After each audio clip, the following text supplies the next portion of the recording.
To show Google Twitter alerts for big change notification event when do not disturb is on in Samsung Galaxy S21, S21 Plus or S21 Ultra. Open settings, swipe the notification panel, and then tap settings icon.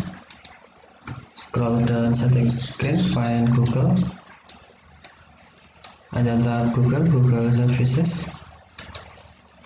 Scroll down screen, and then tap settings for Google Apps. Tap search assistant and voice, and then select notifications. Tap notifications, and then scroll down screen. Tap Twitter alerts for big change. If you cannot find this menu, you must turn on Google notification first. If Google notification is off, tap the notification switch until blue to turn on, and then find Twitter alerts for big change, and then tap it.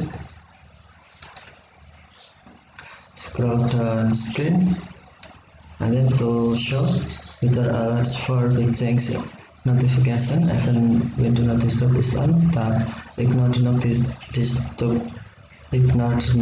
switch until blue, or to hide, tap switch until black or until white. Okay, thank you for watching. Have a nice day.